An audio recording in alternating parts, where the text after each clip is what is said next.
Chapter 8. We Can Do Better. Let's take the focus off you for a moment and look at someone else. How much poor decision-making can people do and still be successful? Think about some famous successful people. Steve Jobs, who was stubborn to change his mind. Thomas Edison, who was a vengeful competitor. Benjamin Franklin, he was an internal perfectionist. Margaret Thatcher, who was seen as arrogant in her accomplishments. President Donald Trump, who seems arrogant in his self-worth.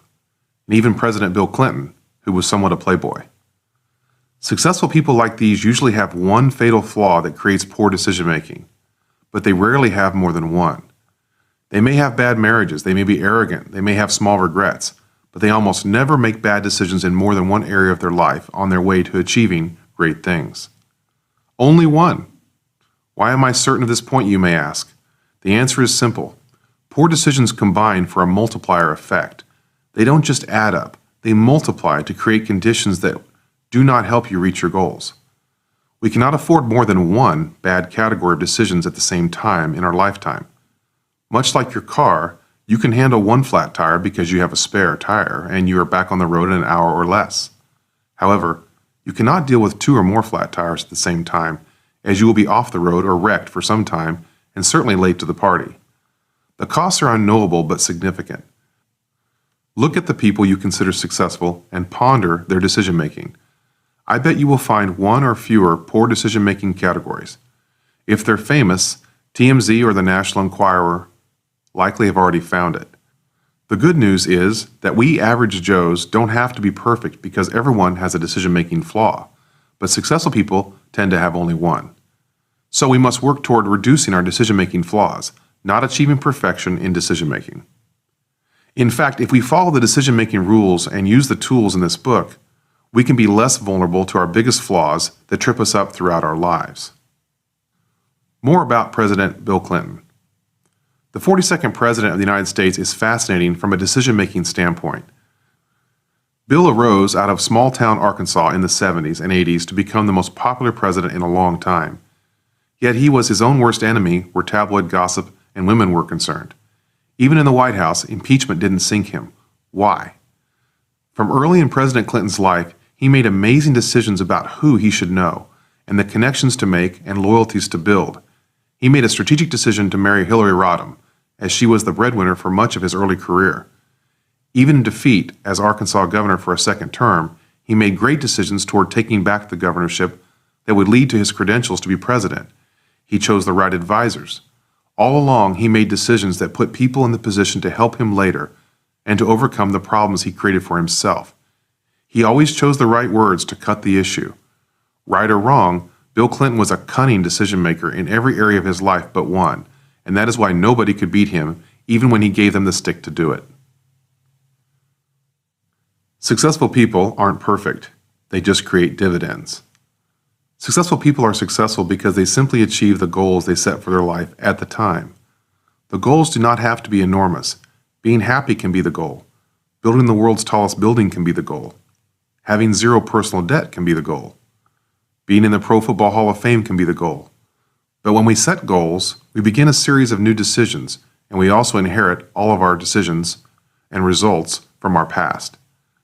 When we begin to recognize our decisions are getting better in all areas of our life, we begin to receive dividends. At some point, the dividends add up. Successful people attain greatness because they work in balance with what I call the 6 ingredients and dividends of good decision-making, as they direct their lives toward what they want. The 6 ingredients and dividends of good decision-making. To be able to achieve our goals, we need these things below as ingredients, so we are in the position to achieve. When we make good decisions, these also come to us as dividends. 1. Free time. 2. Good health. 3. Money. 4. Freedom. 5. Momentum. 6. Joy. Let's briefly discuss each of these to understand how they each serve as an important ingredient in decisions and return to us as a dividend. They are not in order of importance. Free time as an ingredient of good decisions. We can use time to think, invent, plan, reconsider, ask others their opinions, do research, or just recharge. Rushed decisions are usually the bad ones, and time is the prescription for preventing a rushed decision. Free time as a dividend from good decisions. Good decisions create more time because we aren't fixing things as often. We don't have to maneuver around our failures, and that saves time. More rest, relaxation, and thinking time make us even more ready for the next challenge. Good health as an ingredient of good decisions. I'm not feeling it, I sometimes say as I'm invited to go to yoga or attempting to focus on my writing. This feeling is tied to my health and the communication I'm getting from my mind and body. Recalling our discussion in Chapter 6, Traits of the Decisionator, our mental state of mind at the brain chemical level can significantly affect our thinking. We have more options at our disposal when we feel better in mind and body, our health. Quote, "When you have your health, you have everything. When you do not have your health, nothing else matters at all." Augustine Burroughs. Good health as a dividend from good decisions. As good decisions bring dividends, those benefits include less stress and time for fitness and also relaxation. All of these things contribute to good health, which contributes to the next good decision. Money as an ingredient of good decisions. I've often said that I consider money fuel to take me toward my next desired destination. Think about the different mental state we have as we drive our car and the fuel gauge is near empty versus how good it feels when we know the tank is full. That is the mental state that money, or lack of it, contributes to our decision making. When we have spare cash, we can pursue opportunities. We can quit our job and start something new. We can send her flowers. We can take him to a surprise lunch. We can travel and try new experiences. We can enroll in an interesting class, etc. Decisions made without available money often have little flexibility. It's like getting in your car and deciding where to go, and you look down and the fuel gauge reads empty. How many choices does this driver really have? As in the game Monopoly, I land on a property I want to buy and I have no cash, which is a repeated bummer. I can't make any decision because the lack of money has made it for me.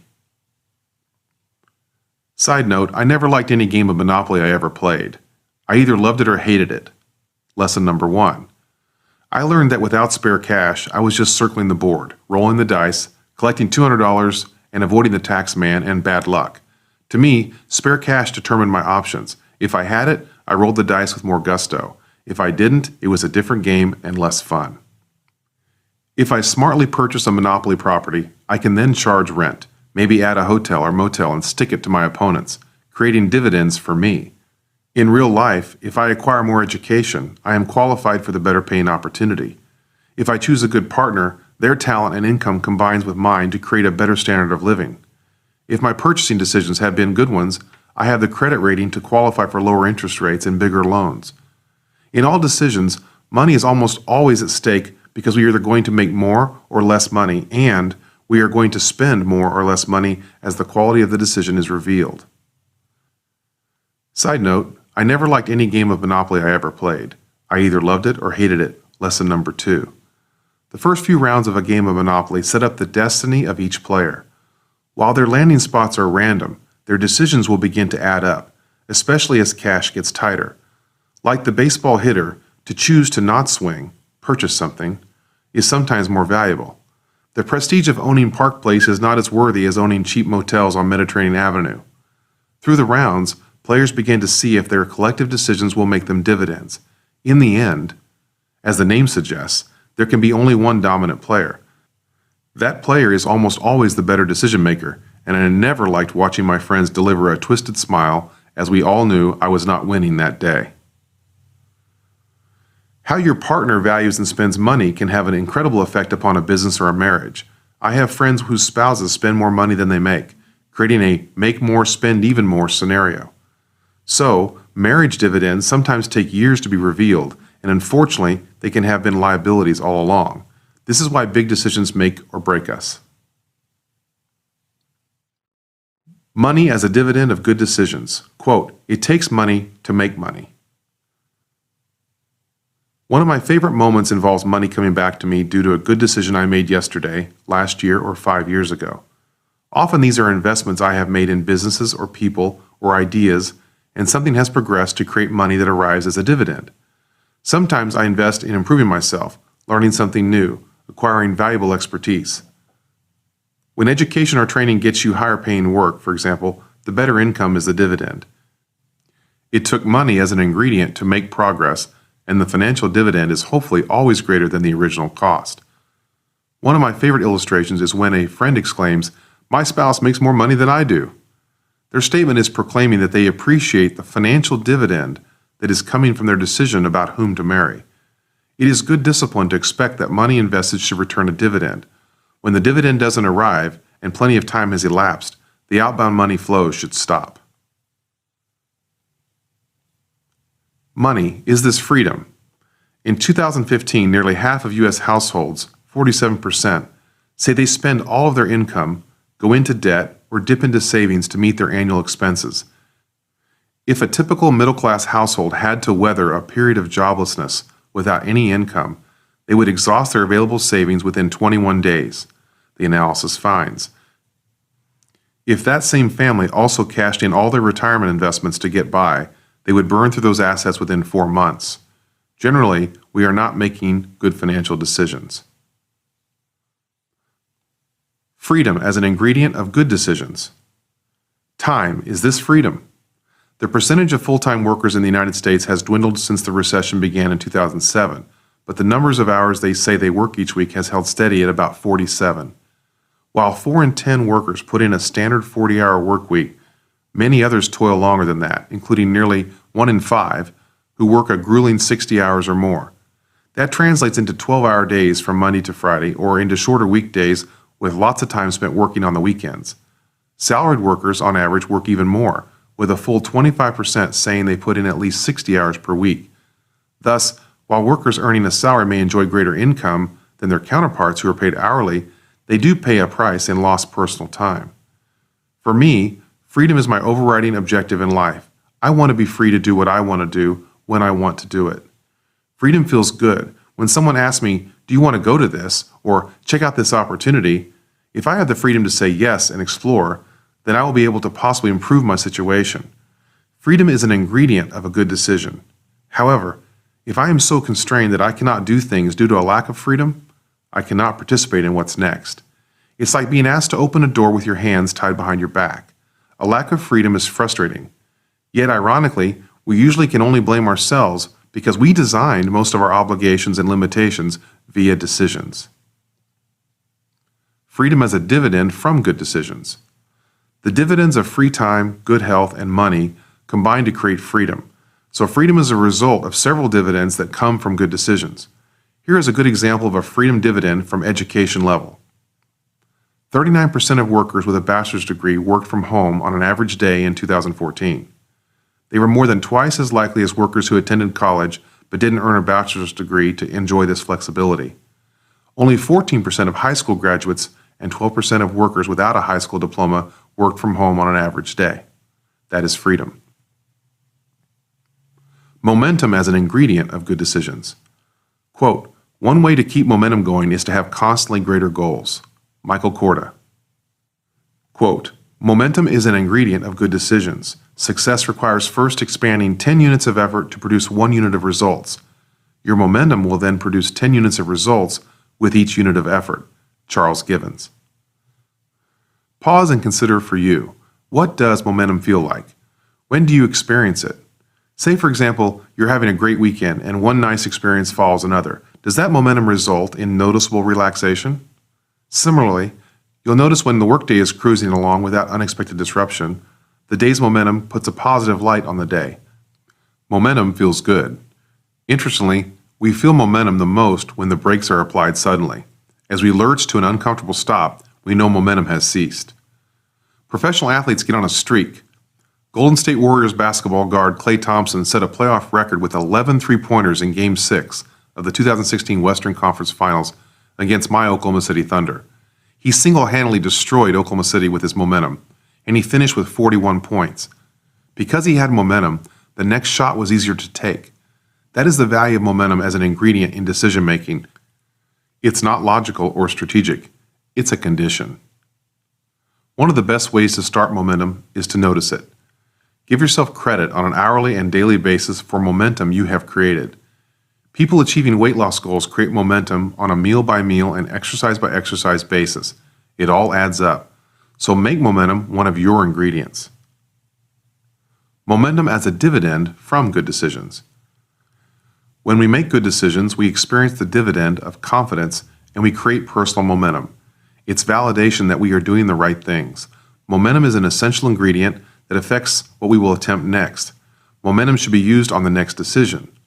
Like a surfer riding a wave, the key is to first get on the wave and balance, and then the ride can begin. Joy is an ingredient of good decisions. Quote, sometimes your joy is the source of your smile, but sometimes your smile can be the source of your joy. Thich Nhat Hanh. We walk the earth carrying a varied amount of joy. The levels go up and down based upon who we are with, what we are accomplishing, and our sense of satisfaction at the moment.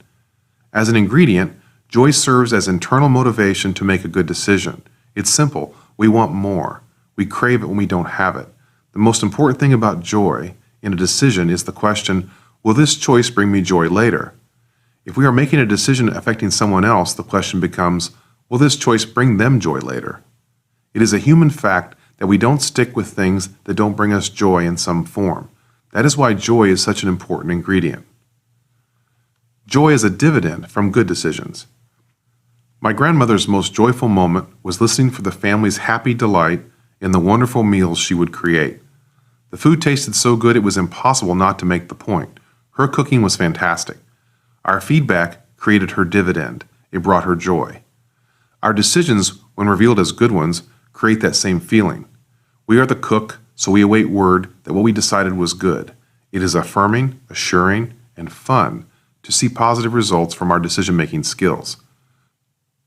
Helping others, an automatic dividend creator. When we make a decision to donate something or donate our time to help someone, we are sowing the seeds of joy dividends. Not every decision yields time, health, money, or freedom, but when we are unselfish in helping someone, the dividend of joy is nearly certain, and it is one of the best feelings in the world.